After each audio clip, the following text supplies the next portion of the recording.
Hi, welcome to Full Flow with Chloe.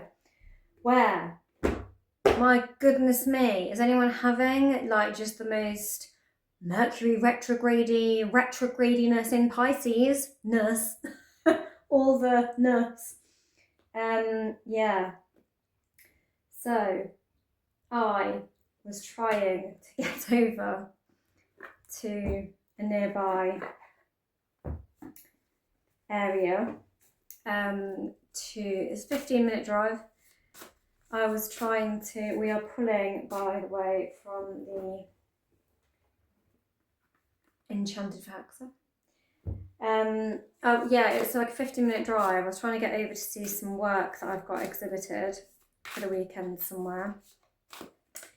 It just took the usual 15 minutes yesterday. Today. I didn't make it. Why? Delays and blockages due to extreme flooding. So I drove around, coming up against many barriers, sunken vehicles and literal rivers, literally like rushing rivers running across streets, and just had to turn back. The congestion was so heavy on the roads that were open that it was just a nightmare.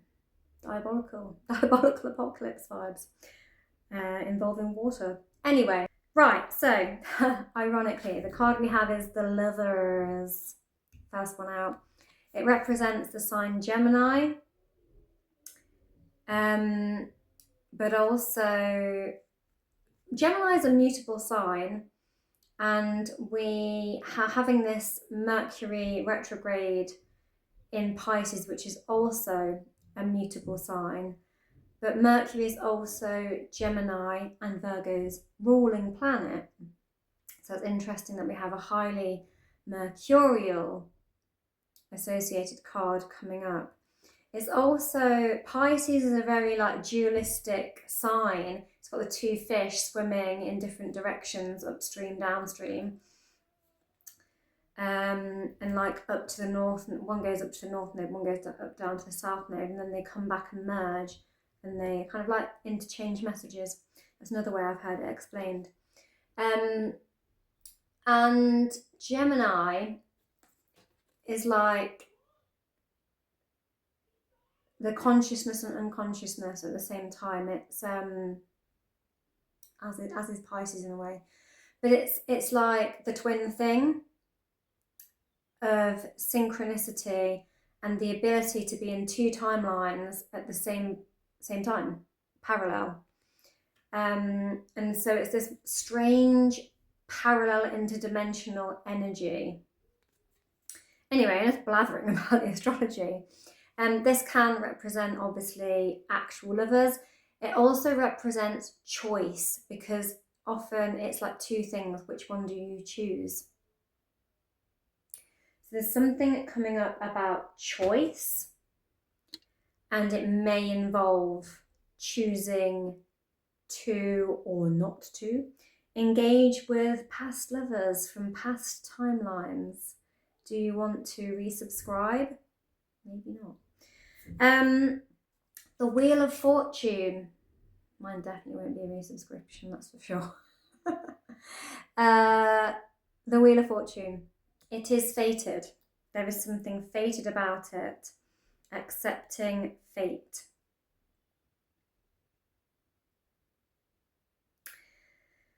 And with fate, there is often a lot of karmic lessons. And, you know, do you want to get stuck? This is a wheel. Do you want to get stuck in the same cycle, the same karmic cycle, over and over and over and over again? Sometimes we can feel like that is what's happening. And that's because we keep not maybe recognizing the pattern and falling back into patterns, not having strong boundaries, and, you know, resisting. You know, we think, oh, this situation's come back up, must be fated. Or have you considered that it might be fate testing you,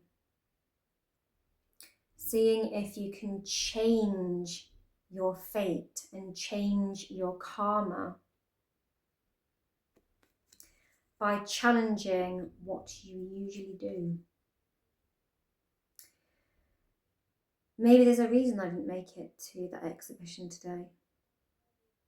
You know, in Mercury retrograde, certain things will be blocked from you for a reason. And it's a good time to revisit certain situations to assess whether they are something that needs revising, whether there's something you want to reinvest in. It's all of the rewords.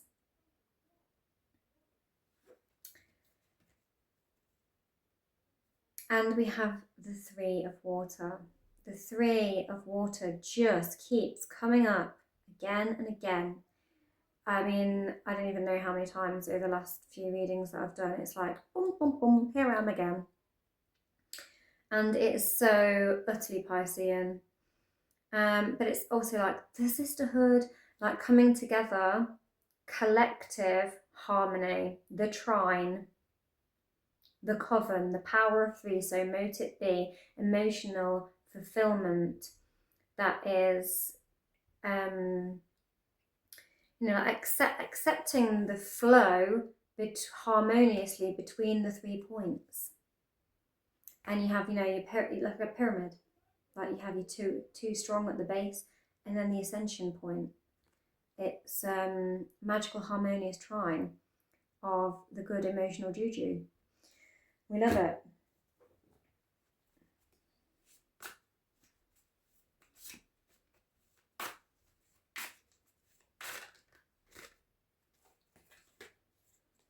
We also have strength. Strength to use your calm, patience to overcome the fiery demon monster guy we see up in the sky here.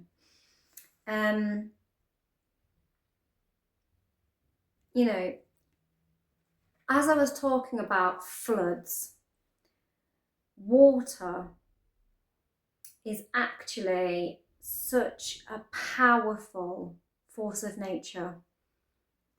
You just, like the roads are flooded, you just cannot get through it. It's not going to happen. The current is so strong, you're just going to get swept away, And it can be dense, it can be expansive, it fills the space, and it can change in its ferocity. It can be still and tranquil, it can be rushing, it can be aggressive, and it can be calm. But what it's saying is, use the strength of your water, which is your strength of compassion. Not always your compassion for other people, can be your compassion for yourself.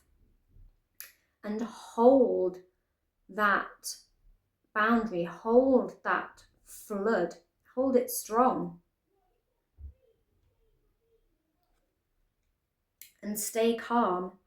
Stay cool, calm, serene, like a still lake, like a huge body of water. And the fire and the demons just will not be able to overcome it.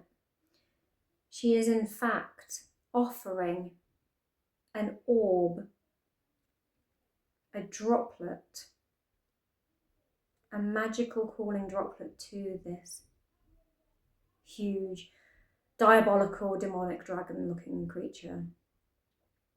She is so calm that his fire has no effect. She is soothing. She is so strong in her boundaries, in her self-compassion, in her knowledge of herself. She is so at peace that she cannot be unsettled. and she has only a calming influence even in the face of raging fire demon. And then we have the 9 of water. And abundance. We have this very Aphrodite type character in the shell, counting all of her apples. And we have all these gorgeous, like, dragonfly. It's quite an indulgent energy. And the 9 is very much about sort of like wishes being granted. And yeah, there's like, it's not quite the overspill of the 10, but it's like an expansion of your cups. And just rejoicing.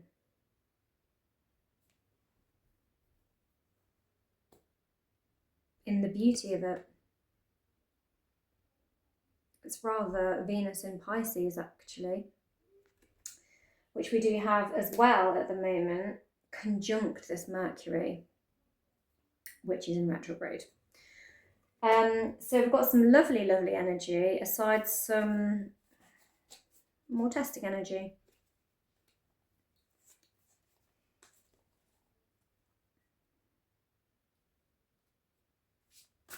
Take another.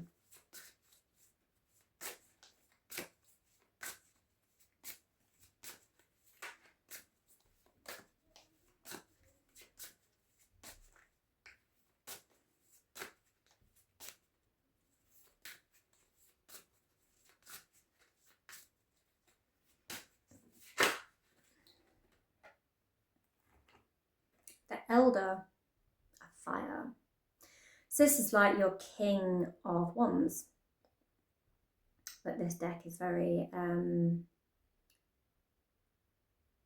genderless towards hierarchy. And yeah, she's got her sunflower. She's got a red flaming dress on. And we do have Neptune, which is the ruler of Pisces. And this is the Pisces, Mercury retrograde, which has just, Neptune's just moved into Aries, as has Saturn. And we are still coming off of that conjunction between these two big daddy-o outer planets, which is causing a whole new era vibe.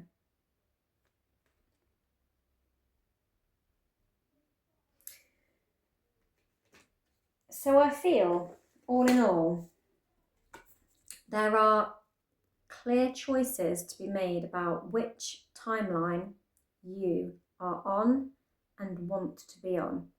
You need to choose wisely.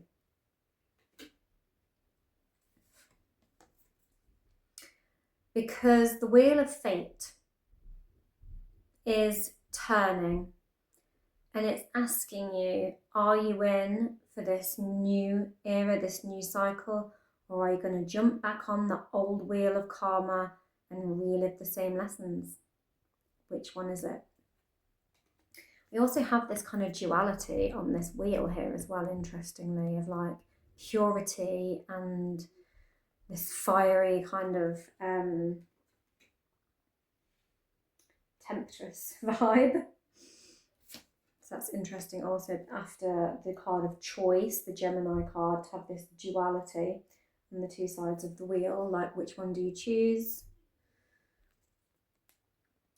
And which timeline do you choose? Do you choose, the new wheel or the old cycles again? And the Three of Cups. This, if you choose the right wheel, gonna have this kind of emotional, harmonious unity within yourself. And maybe if you can create this harmonious unity within yourself of past, present, future. This is something that came up in a reading recently where the 3 came up with another card that was associated with 3 with the maiden mother crone energy. I feel like it's like an integration. If we can choose the right timeline, integrate our past, present, future well enough to choose the right timeline, it's going to be very harmonious and fulfilling, but it's going to require strength. Strength to see where you need to keep it cool and calm and battle off these external interferences from maybe the other side of the wheel. The repeated karmic lessons I was on about. And if we can choose the right ones and find our strength, we might find ourselves sitting pretty.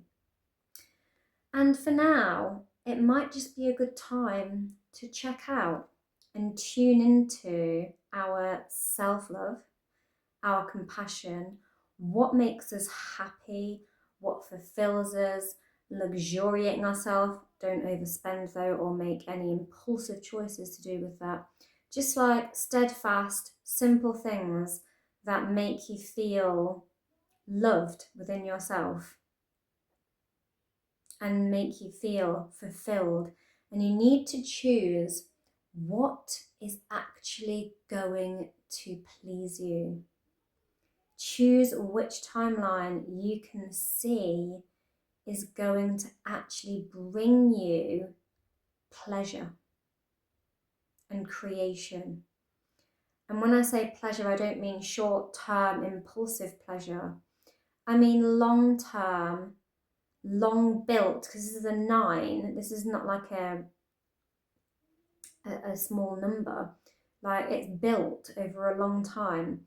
So there's more of a security in it because it's longer built, which is going to give you long-term emotional fulfillment.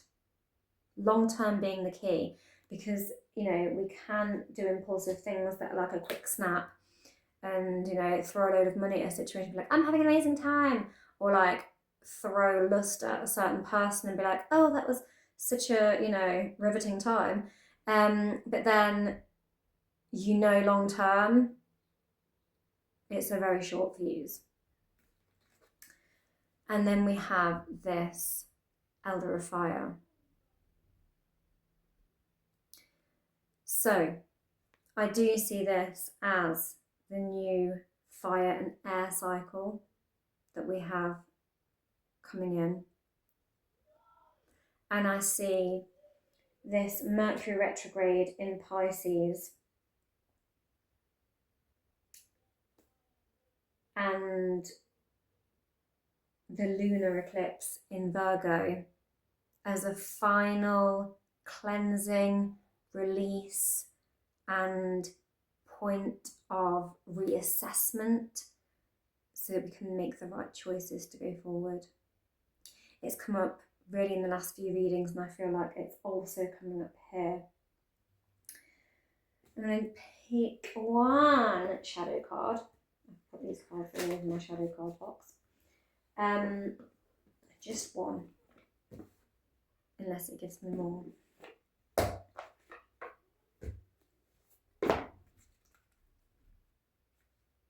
From the Witches. Shadow Work Oracle.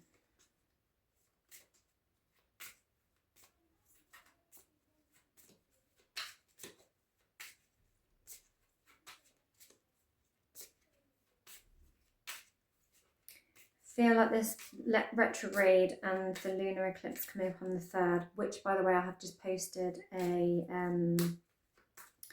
yoga class and guided meditation for. Yeah, I feel like it's a real powerful time of introspection, reassessment,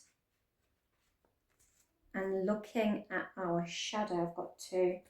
Looking at our shadow and releasing what we need to, so that we can move forward.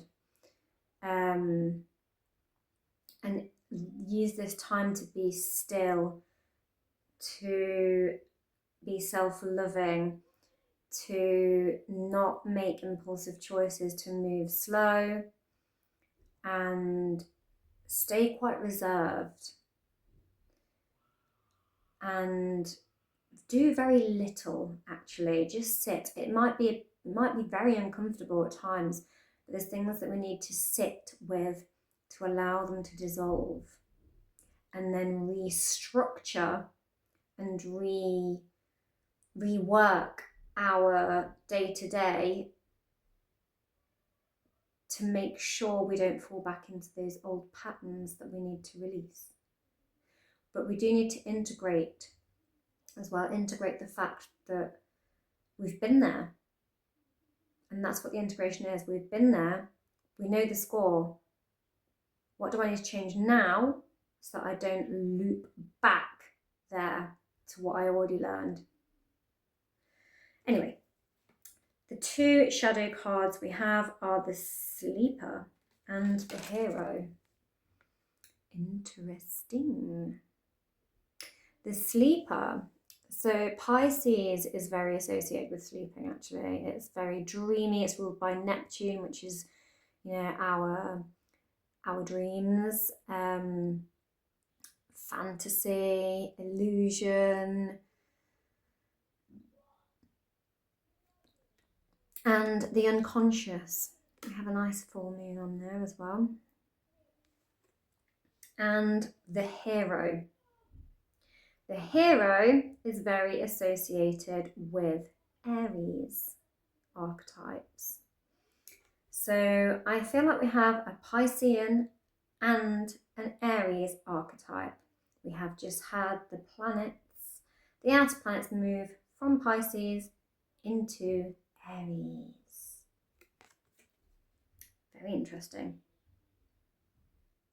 So Pisces is often, no offense, guilty of daydreaming or literally sleeping as a form of escapism and avoidance from stress and things they don't want to deal with.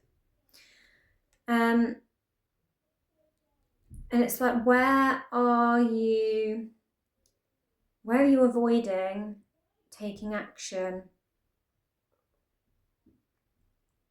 How are you just sleeping through your life, letting it pass you by, living in a dream and never making it a reality? That's the shadow of that. And then the Hero. So, interestingly, we have a dragon again on this card. Where have we just seen a dragon?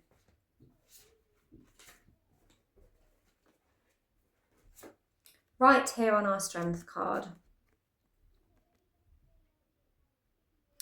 It is finding the strength even when you feel weak, battered, broken, feeble, terrified, to act. To rise up, he's on top of his mountain, and take action. Take action in your life. Stop sleeping through it. Find the strength. However, that said, I would wait until the 20th of March, where we have the end of Mercury retrograde. So do some sleeping, daydreaming, escaping, to get in touch with what is in your subconscious, your unconscious, that needs addressing. Have the bravery to address and face your own unconscious habits. Your subconscious is a good place to access your subconscious, of what your subconscious really wants to do in waking life. And your dreams can really signal what things you need to challenge and overcome through nightmares and things, unpleasant dreams often. Will represent as the challenges that you need to face. Who is it that you're dreaming of, like, slaying like a dragon in your dreams, or what situations? And once we reach the 20th, we not only have Mercury go direct again, which is a good time to take action after an interlude and a reassessment, and an internalization of, like, reassessing your inner soul. And then, so it's a good time on the 20th to take action once it goes direct again. But not only that, but it's also the spring equinox, where we kick off the new cycle of the zodiac, which is ruled by who? Aries, the cardinal fire sign.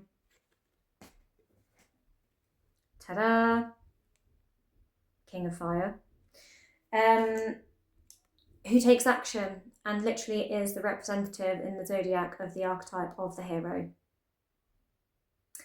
And so, take your rest, take your sleep, talk to your inner self through your dreams, or however you get in tune with yourself, and formulate, dissolve, and alchemize all that needs to be integrated and all that needs to be dissolved and released. And then when it gets to the 20th, hopefully you will have some realizations and be able to take action on your life and stop sleeping for it. And that is the reading. Don't forget to check out that Virgo lunar eclipse. Even if you don't want to do the yoga, there's rather a nice meditation on the end. So it encompasses the sort of Virgo archetypes and the Pisces archetypes, and the qualities of those two signs, and helps blend them with ourselves. And we've had a bit in the reading, and a few readings recently, about the need to retreat and dissolve certain things and let them go, and also integrate ourselves as a whole. And so that is a good meditation for that. So yeah, go check it out. And have a wonderful rest of your weekend. Thank you as well to all your new subscribers and your continual viewers.